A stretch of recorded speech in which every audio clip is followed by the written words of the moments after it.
tidak bisa dibuktikan bahwa Nabi Muhammad itu adalah keturunan dari Ismail, karena setengah dari silsilah itu ada yang mitos, yaitu dibuat-buat. Mau ikut-ikutan sunat pun mereka nggak akan ngerti esensi. Betul sekali, pasti. Ketika Unerifa bilang kami pun bersunat, itu adalah sunat yang sia-sia. Kenapa? Tidak didasarkan pada janji. Kalau yang didasarkan pada janji itu harus berusia 8 hari. Karena Kristus pun disunat pada usia 8 hari. Lahir namanya Ismail. Betul. Dan dari keturunan Ismail itu nanti akan lahir 12 raja katanya. Kalau nggak salah kemarin itu diceritain sama Babe. Betul. Di Kejadian 7. Iya. Saya nama-namanya ini loh, Kak. Kalau di literasi saya yang dulu nggak ketemu sih gitu.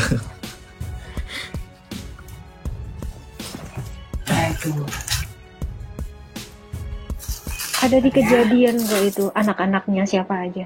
Anak-anak Ismail. Iya. Kejadian 23. Kejadian 17 gitu.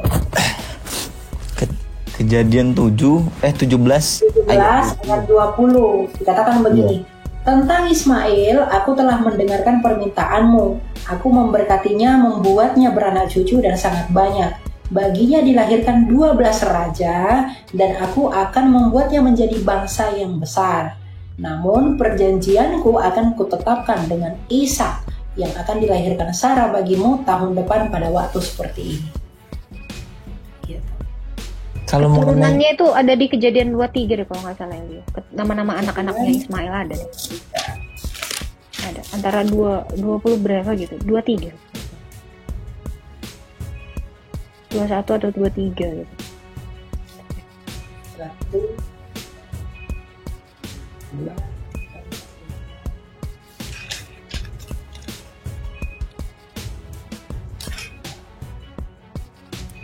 Yang pasti nggak ada ya anaknya yang namanya Muhammad tuh, nggak ada, keturunannya nggak ada. Bentar deh, ada di Alkitab, aku ada catatan. Emang kenapa Pak mau cari tahu itu Pak, keturunan dari Ismail? Karena kan teman-teman, ya mohon maaf sebelumnya kayak teman-teman Islam terkadang kan sering mengklaim bahwasanya Ismail ini katanya dari keturunan. Ismail bukan nabi Pak. Ismail juga bukan nabi. Iya. Maksudnya cuman apa Kak namanya Kak? Compare. Kejadian 25 Elia ayat 12. Iya. Inilah nama anak-anak Ismail disebutkan menurut urutan kelahirannya. Nebayot, anak sulung Ismail, selanjutnya Kedar, Al-Adbel, Mipsa, Misma, Duma, Masa, Hada, Tema, Yetur, Nafis, dan Ketma. Itulah anak-anak Ismail dan itulah nama-nama mereka menurut kampung mereka dan menurut perkembangan mereka, 12 kepala suku masing-masing dengan sukunya. Di Kejadian berapa tuh Kak? 25 ayat 12. 13 ya? 25. 13, 14, 15, 16. Berarti mengenai perjanjian itu cuman ada berlakunya di Bentar Bang. anak. Nanti baca Kejadian 25 ayat 18. Keturunan Ismail itu mendiami daerah dari Hawilah sampai Syur, terletak di sebelah timur Mesir ke arah Asyur. Jadi nggak ke Arab mereka itu. Betul. Dan orang-orang Nabatea itu juga di sekitaran Israel juga. Makanya Yesus itu kan ketika dia melayani ke daerah Tirus dan Sidon, dia itu melayani orang-orang Nabatea, orang-orang Bani Nebayot dan juga orang-orang Iturea. Ketika dia melayani ke Tirus dan Sidon, gitu. Jadi Ismail itu bukan bangsa Arab. Yeah. Ismail ini dari dia disebut. Ya berbeda ya. Berbeda ya.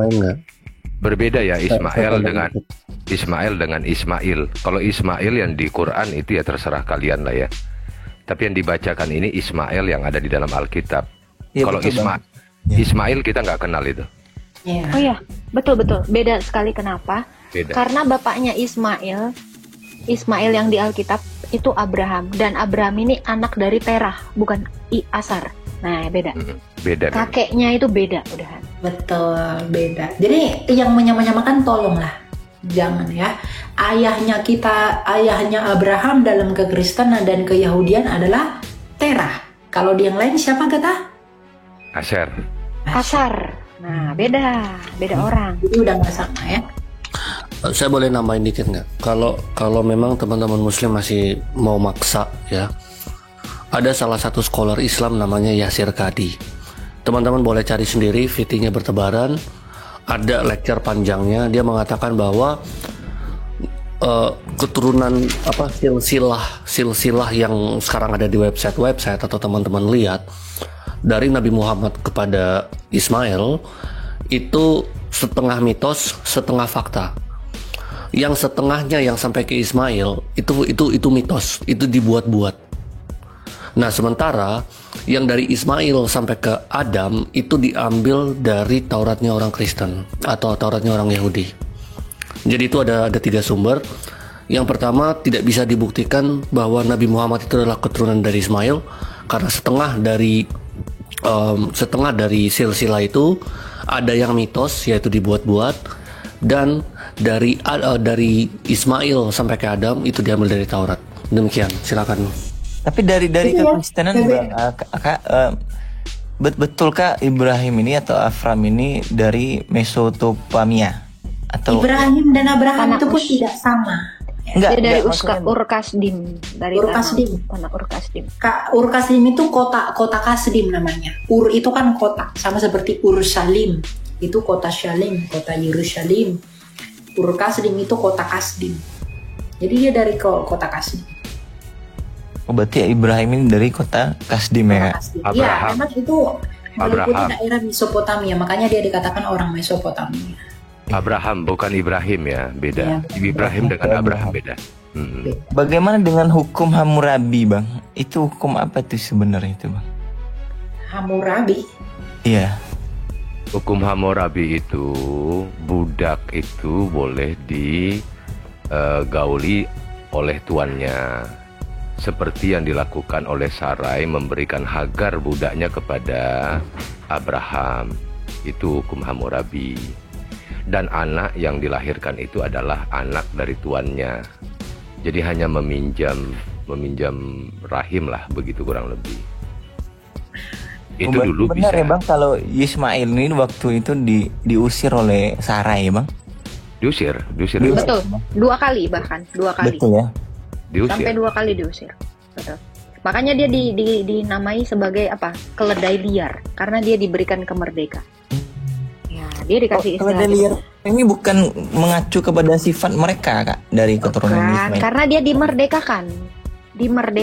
Jadi beruntungnya itu bukan sesuatu yang buruk loh itu. Hah? Enggak, iya betul. Itu adalah salah satu kebaikan Allah untuk seorang budak. Budak itu sampai kapanpun dia tetap budak.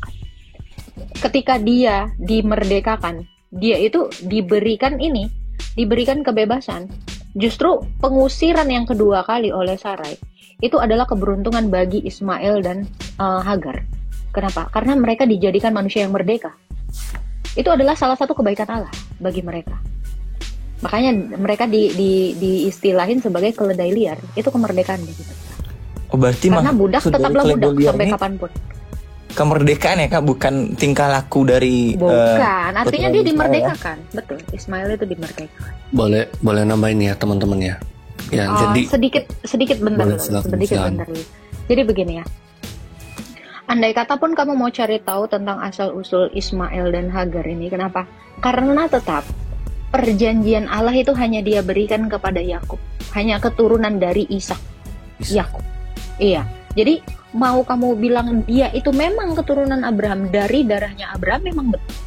Tetapi dia itu tidak pernah diberikan perjanjian. Tadi Elia udah bacakan di dalam Kejadian 17. Janjiku hanya kuberikan kepada Ishak, anak dari Sarah.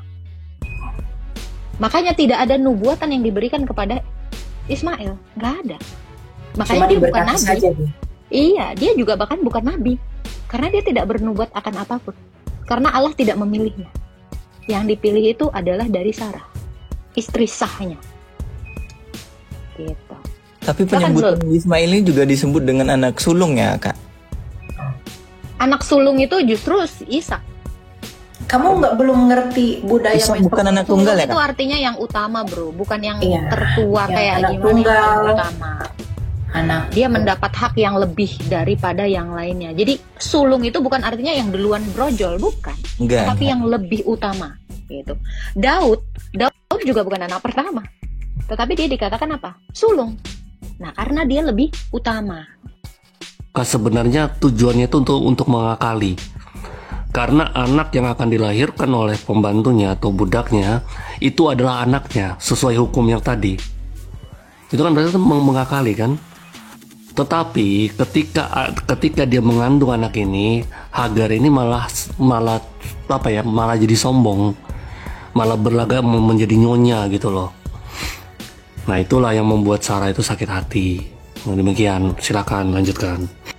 Ya, kalau dalam Alkitab ada yang namanya hak kesulungan ya. Dan ada satu yang mau saya tambahkan. Sebenarnya berkat kepada Ismail itu juga karena syafaat Abraham. Karena Abraham itu meminta kepada Tuhan, makanya diberkati. Kalau enggak juga enggak. Silakan lanjut. Ya, di Alkitab juga kita tahu bahwa Yakub itu bukan anak sulung. Dia adalah adiknya Esau. Tetapi dia memperoleh hak kesulungan itu dan memperoleh berkat kesulungan itu.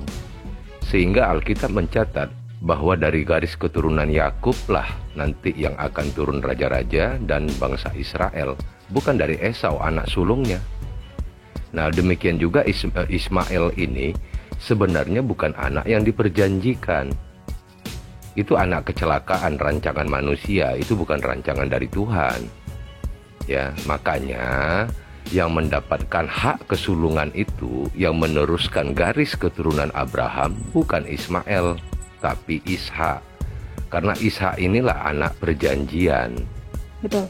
Ya, kita bisa baca di Kejadian 21. Pak Ciler. Ya. Pak Ciler. Ketika Ismail lahir, Abraham udah disunat belum? Belum. Nah, sementara perjanjian itu harus yang sama-sama sudah sunat. Ya. Yang tandai dengan sunat. Ya. Jadi perjanjian Allah itu memang dia berikan kepada Abraham dan Ishak. Ishak, ya benar. Itu. Jadi itulah makna sunat itu sebenarnya dari situ, tanda janji keturunan. Kenapa ditandainya di titik? Maaf ya. Karena keturunan dari sana. Nggak mungkin ditaruh di kuping, di hidung. Nah, jadi sunat itu maknanya adalah tanda janji keturunan, bukan buat bersih-bersih. Kalau bersih-bersih pakai sikat kawat aja, bersihin sampai habis. Gitu. Itu makna sunat. Dan hanya tanda itu yang nggak akan hilang kalau kita udah dewasa sekalipun sebagai milik janji keturunan itu dari sana. Gitu. Dan satu lagi ya, Elia ya, kita tahu Ismail itu nggak ada. Memang dia beneran bukan nabi, dia tidak bernubuat dan dia memang tidak apa ya, diceritakan itu hanya segitu doang kan. Keturunannya dari Hagar sampai melahirkan 12 bangsa, udah. Memang tidak ada. Kenapa? Karena sesuai dengan Mazmur 147 ayat 19 sampai 20 dikatakan apa? Coba bacakan. Mazmur berapa? Mazmur 147 ayat 19 sampai 20. Iya, nah, ini beneran digenapi. Hukum-hukum dan ketetapannya itu tidak diberikan kepada kita bacanya. Ismail pun nggak kenal itu hukum itu. Ya, karena Mazmur ini datang bagi keturunan Yakub. Hanya Yakub Israel, dia bilang. Ya, saya hafal semua ayat itu cuma. Iya, biar enak aja, biar lengkap lah. Ia memberitakan firman-Nya kepada Yakub. Nah, Yakub ya. Ketetapan-ketetapannya dan hukum-hukumnya kepada Israel. Ia tidak berbuat demikian kepada segala bangsa dan hukum-hukumnya tidak mereka kenal. Kira-kira masuk nggak di bangsa yang 12 tadi kamu bacakan di Kejadian 25? Nggak dikenal itu. Mesir itu pun nggak kenal itu hukum Allah. Yang dekat-dekat saudaranya masih tetanggaan nih. Mesir itu nggak kenal hukum-hukum Taurat, itu nggak tahu. Apalagi Arab sana nggak akan kenal siapapun kecuali siapa, Elia? Yakub dan Israel yang adalah keturunan Yakub. Nah, itu di luar dari Israel nggak ada yang kenal itu. Mau ikut-ikutan sunat pun mereka nggak akan ngerti esensi. Betul sekali, pasti. That's it. Berarti makanya kemarin dari ketika Unerifa bilang kami pun bersunat, itu adalah sunat yang sia-sia. Kenapa? Tidak didasarkan pada janji. Kalau yang didasarkan pada janji itu harus berusia 8 hari. Karena Kristus pun disunat pada usia 8 hari. Karena di luar bangsa Israel pun ada kok bangsa-bangsa lain yang bersunat. Tapi kan tidak mengikuti peraturan Taurat. Dan tahu nggak Elia? Itu mau pas sunat umur 8 hari, jatuh hari Sabat, itu imam-imam di Bait Allah itu tetap menyunat loh. Karena itu janji Allah. Kan pernah ada perdebatan Yesus dengan ahli-ahli Taurat, dikatakan, kau juga menyunat orang kok di hari Minggu? Karena memang itu ketetapannya itu harus berumur 8 hari. Janjinya itu. Jadi kalau yang ada habis akil balik, ada yang umur 80 tahun pakai kapak, nah itu nggak berlaku. Itu bukan janji Allah itu. Sunat ya karena pengen sunat aja. Itu bukan karena janji Allah. Jadi sunat itu adalah suatu satu upacara lah ya. Bukan kayak sunat di mantri sunat atau sunat laser gitu kan. Pokoknya sunat itu adalah tanda bahwa adanya janji. Janji keturunan. Janji keturunan, ya. Tanda adanya janji kepada siapa? Kepada Abraham melalui siapa? Yakub. Dan itu diberikan kepada bangsa Israel. Gitu. Kalau yang lain-lain mau sunat kayak mau apa kayak terserah mereka, tetapi sunat itu yang 8 hari yang kepada Abraham, kepada Yakub, dari situ nanti keturunan yang dijanjikan itu akan mendatangkan keselamatan. Gitu. Jadi berbeda bro. Jadi kalaupun teman-teman yang lain bilang kami juga bersunat, kami setia pada hukum Abraham, tidak. Bagi iman kami tidak setia sama sekali.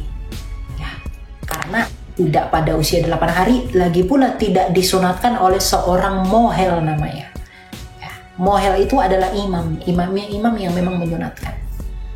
Itu namanya mohel. Penyunat itu namanya mohel di Bait Suci. Sama seperti siapa itu yang menyunat Kristus yang digendong? Simeon. Nah, gitu. Iya. Bidannya Jana Suci Salome. Salome. Mau lengkap lagi tuh. Ada. Iya. Gitu ya. Dan ini ya, ini ada make sense-nya, dan ini ngelinknya itu ke baptisan.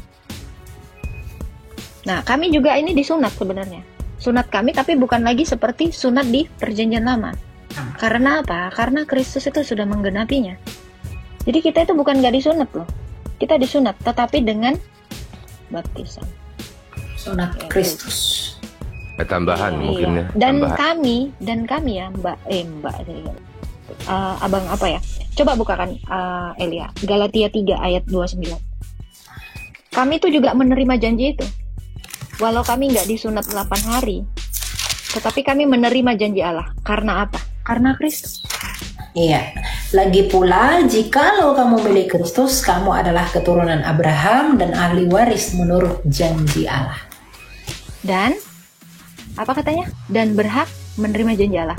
Coba baca ayat 16-nya Elia. 16-nya.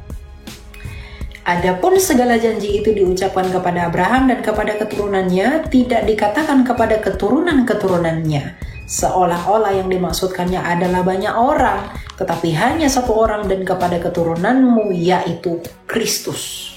17 poinnya. Maksudku ialah janji yang telah disahkan Allah tidak dapat dibatalkan oleh hukum Taurat yang baru terbit 430 tahun kemudian, sehingga janji itu hilang kekuatan. Janji itu nggak pernah hilang. Makanya kami di dalam Kristus. Kristus itu disunatkan umur 8 hari tadi kan sama Simeon. Betul. Dan kami itu juga menjadi keturunan Abraham. Kami juga disunat. Kenapa? Karena kami adalah milik Kristus. Jadi janji itu lebih tinggi daripada hukum Taurat. Kamu harus ngerti itu. Makanya janji itu nggak bisa dibatalkan oleh hukum Taurat. Makanya penggenapan itu hanya ada di dalam kekristenan melalui Kristus. Di luar kekristenan kita tidak berhak mengecap janji yang diberikan Allah kepada Abraham, yang ayahnya adalah Terah, itu yang adalah orang Mesopotamia itu. Kisah berapa ini ya? Bacain Elia Kolose 2 Elia. Kolose 2. Kolose 2 ayat 11. Ya. Sampai 12. Kami disunat. Nah ini penjelasannya. Dalam Dia kamu telah disunat, ya, bukan dengan sunat yang dilakukan oleh manusia, tetapi dengan sunat Kristus yang terdiri dari penanggalan tubuh yang berdosa.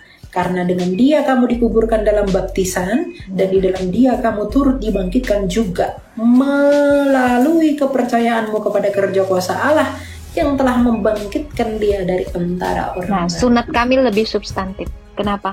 Kalau dulu sunat dilakukan manusia hanya penanggalan kulit katan. Nah, kami lebih substantif lagi sampai kepada apa katanya Elia?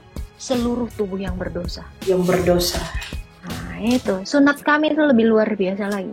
Kenapa? Karena sudah digenapi oleh Kristus tadi.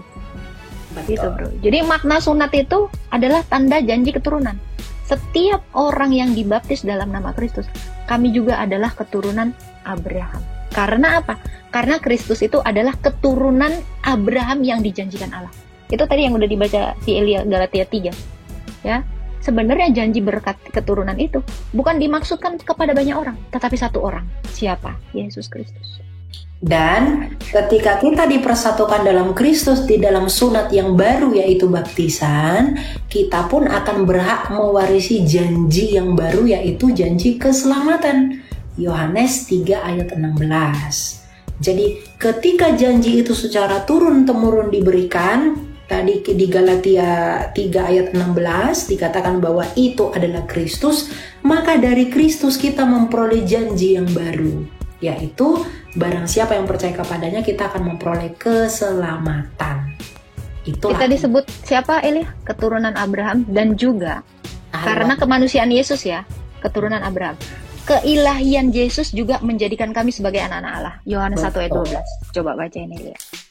Jadi kami ini anak Abraham juga anak-anak Allah. Sama seperti Kristus. Kristus itu secara kemanusiaannya dia keturunan Abraham. Tapi kita secara disebut anak Allah, dia anak tunggal. Bukan anak tunggal Allah ya. Bukan anak-anak Allah. Anak-anak Allah. Karena Yesus itu adalah anak tunggal Allah. Betul. Gitu. Kalau Kristus itu anak tunggal Bapa secara keilahian, secara kemanusiaan anak tunggal anak dari Abraham, kami juga sama. Nah, kalau kamu mau jadi keturunan Abraham, monggo dibaptis. Ya, tambahan sedikit boleh ya, Elia ya, Agatha ya. Jadi dalam hal sunat ini juga ini menunjukkan perbedaan antara Abraham dan Ibrahim. Di Kejadian 17 ayat 24 dijelaskan bahwa Abraham berumur 99 tahun ketika kulit khitannya dipotong. Sementara dalam hadis Ibrahim itu disunat umur 80 tahun menggunakan kampak. Jadi berbeda. Nggak mungkin itu orang yang sama. Karena nggak mungkin disunat 2 kali.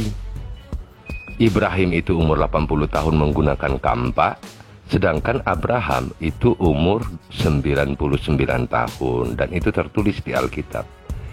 Jadi memang biarlah Abraham dan Ibrahim ini menjadi 2 sosok yang berbeda, jangan disama-samakan.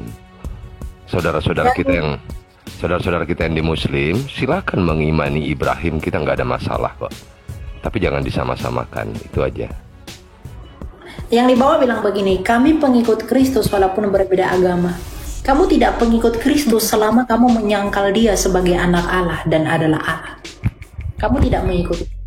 Perintah Kristus itu adalah, Yesus bilang di dalam Matius 28 ayat 20, dan ajarlah mereka.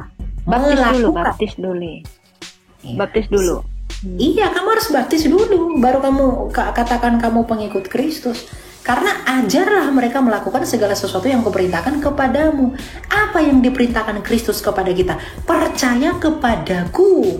Kalau percaya kepada dia artinya melakukan apa yang dia mau. Pertanyaannya, kamu mengaku sebagai pengikut Kristus, tapi tidak memberi dirimu dibaptiskan. Kamu tidak sadar akan apa yang dia lakukan ketika ia mati di kayu salib. Nah, Kristus manakah yang kamu imani itu? Mampukah itu menyelamatkanmu sebagaimana yang telah kami sampaikan? Jangan seperti Galatia 1 ayat 8, bahwa yang kamu dengar itu adalah Yesus yang lain selain daripada yang kami beritakan, yang kami juga teruskan saat ini di dalam pengajaran kita. Jadi kamu perlu hati-hati. Jadi pertanyaannya sebenarnya bukan itu, Elia. Kamu percaya Yesus yang disalib atau yang diserupakan? Itu paling fundamental. Yesus yang mana yang kamu percayai? Kalau yang diserupakan tentu tidak ada keselamatan. Kalau dia diserupakan, ya kami nggak ada yang namanya baptisan, karena arti baptisan itu menyatu dalam kematian dan kebangkitannya. Wong dia belum mati, belum bangkit, apa yang mau disatukan? Berarti kamu tidak percaya kepada Kristus yang adalah Yesus. Ya. Kita ya PB ya, Tuhan berkati PB.